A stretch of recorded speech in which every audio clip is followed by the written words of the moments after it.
Assalamualaikum warahmatullahi wabarakatuh. Perkenalkan, nama saya Della Amelia Putri dengan NIM 223209007 dari kelas Akuntansi 6A Politeknik Negeri Madiun. Pada video kali ini, saya akan menjelaskan materi mengenai Good Corporate Governance atau GCG. Video ini dibuat untuk memenuhi ujian akhir semester mata kuliah Etika Bisnis dan Profesi. Good Corporate Governance atau GCG. Menurut Sukrisno Agus tahun 2006, Good Corporate Governance atau GCG atau tata kelola perusahaan yang baik adalah suatu sistem yang mengatur hubungan peran dewan komisaris, peran direksi, pemegang saham, dan pemangku kepentingan lainnya. Tata kelola perusahaan yang baik juga disebut sebagai suatu proses yang transparan atas penentuan tujuan perusahaan, pencapaiannya, dan penilaian kinerjanya. Selanjutnya, prinsip GCG. Menteri Negara BUMN juga mengeluarkan keputusan tentang penerapan GCG. Terdapat 5 prinsip menurut keputusan ini. Prinsip ini sering disebut dengan tarif, yaitu transparansi atau transparansi, akuntabilitas atau accountability, tanggung jawab atau responsibility, kemandirian atau independensi, dan kewajaran atau fairness. Selanjutnya, penjelasan singkat mengenai prinsip-prinsip GCG. Yang pertama, transparansi, yaitu keterbukaan dalam melaksanakan proses pengambilan keputusan dan keterbukaan dalam mengungkapkan informasi material dan relevan mengenai perusahaan. Sebagai contoh, tahapan proses rekrutmen dilakukan secara terbuka mulai dari informasi lowongan sampai pengumuman hasil karyawan yang lolos dilakukan secara transparan. Yang kedua, akuntabilitas, yaitu terkait kejelasan fungsi, pelaksanaan, dan pertanggungjawaban organisasi sehingga pengelolaan perusahaan terlaksana secara efektif. Sebagai contoh, staf akuntansi melakukan pembukuan atas setiap transaksi yang terjadi di perusahaan, sedangkan administrasi untuk penerimaan dan pengeluaran kas dilakukan oleh staf bagian keuangan. Yang ketiga, tanggung jawab, yaitu kesesuaian di dalam pengelolaan perusahaan terhadap peraturan perundang-undangan dan prinsip-prinsip korporasi yang sehat. Sebagai contoh, karyawan datang secara tepat waktu. Setelah sampai di ruangan, karyawan langsung menyalakan komputer dan langsung bekerja. Karyawan mengerjakan pekerjaan dengan sungguh-sungguh dengan rasa tanggung jawab sehingga dapat terselesaikan secara tepat waktu. Yang keempat, kemandirian, yaitu perusahaan dikelola secara profesional tanpa benturan dan pengaruh atau tekanan dari pihak manapun. Sebagai contoh, karyawan yang memiliki usaha di luar perusahaan dengan jenis usaha yang berbeda tidak ikut terlibat dalam proses pengadaan barang dan jasa yang mengikutsertakan perusahaannya. Sebagai contoh, calon pemasok dan tidak melakukan intervensi kepada tim pengadaan barang dan jasa.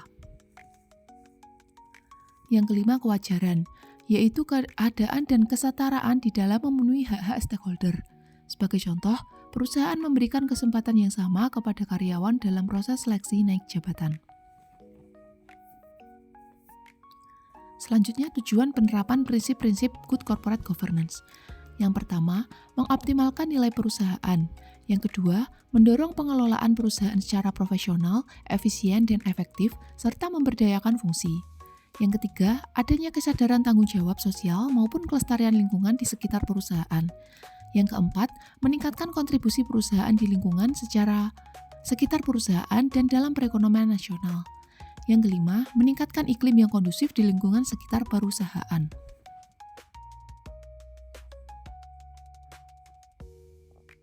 Selanjutnya, manfaat GCG.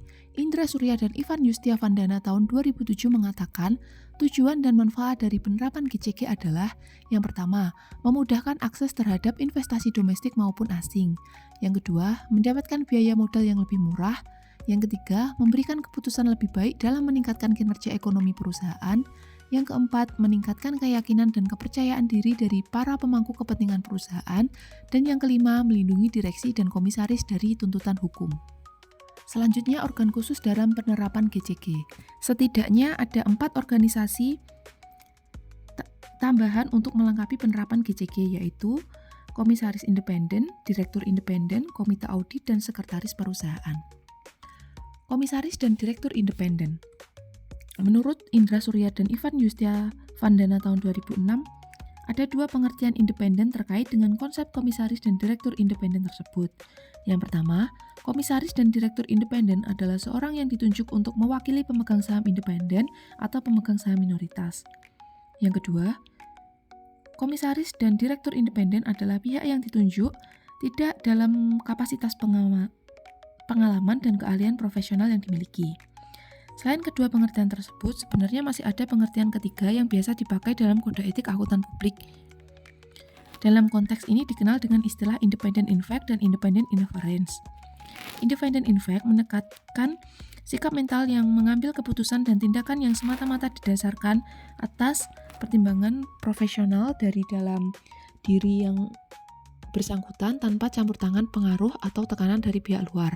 Sementara itu, independent inference dilihat dari sudut pandang pihak luar yang mengharapkan calon yang bersangkutan, calon auditor, calon komisaris atau direktur secara fisik tidak mempunyai hubungan darah atau kepentingan langsung dengan perusahaan dan pengemangku kepentingan lainnya. Yang kedua, komite audit. Komite audit di sini memiliki prinsip-prinsip yang harus dipatuhi, yaitu tanggung jawab, transparansi, dan akuntabilitas. Yang ketiga adalah sekretaris perusahaan. Yang pertama adalah sekretaris eksekutif. Sekretaris eksekutif biasanya direktur sebagai staf khusus untuk keperluan para eksekutif puncak atau perusahaan, seperti direksi, komisaris, ataupun eksekutif khusus lainnya. Eksekutif khusus ini berfungsi sebagai pembantu pejabat yang bersangkutan, antara lain menyangkut pengaturan kegiatan jadwal rapat, dokumentasi surat masuk dan surat keluar, penerimaan telepon, pengurusan tiket, dan lain-lain. Sedangkan sekretaris perusahaan menepati posisi yang sangat tinggi dan strategis karena orang dalam jabatan ini berfungsi sebagai penghubung atau semacam public relation antara perusahaan dengan pihak luar perusahaan. Tugas utamanya adalah menyimpan dokumen perusahaan, daftar pemegang saham, risalah, rapat direksi, dan RUPS, serta menyimpan dan menyediakan informasi penting lainnya bagi kepentingan seluruh pemangku kepentingan perusahaan. Selanjutnya, contoh kasus pelanggaran GCG PT Waskita Karya Persero Tbk. Kasus ini bermula ketika audit dalam rangka penawaran saham ke publik. Pada tahun 2008 terjadi pergantian direktur utama yaitu Muhammad Khalid yang tidak menyetujui laporan keuangan sebelumnya karena dicurigai laporan tersebut disajikan secara tidak wajar. Dalam hal ini ditemukan adanya pencatatan keuangan yang tidak sesuai, di mana ditemukan kelebihan pencatatan perolehan laba hampir sekitar 500 miliar rupiah. Nominal tersebut diduga dicatat terlalu tinggi dan pada laporan keuangan PT Waskita Karya Persero Tbk. Selanjutnya, pada tahun 2019 adanya indikasi aliran dana ke pihak lain. KPK menduga ada aliran dana kepada sejumlah pihak terkait dengan korupsi proyek fiktif. Pada saat itu, KPK berhasil menyita arsip dan dokumen yang berfungsi sebagai berhubungan dengan kasus dugaan korupsi melalui subkontraktor atas proyek infrastruktur yang seharusnya diselesaikan oleh PT Waskita Karya. Analisis kasus PT Waskita Karya yang tidak memenuhi prinsip-prinsip GCG sebagai berikut. Transparansi. Prinsip transparansi tidak dilakukan secara baik dalam internal perusahaan. Hal ini dibuktikan dengan tidak terdeteksinya kasus rekayasa keuangan periode 2004 sampai 2008. Manajemen dalam hal ini menutupi kasus penyelewengan pencatatan untuk kepentingan pribadi. Yang kedua, akuntabilitas.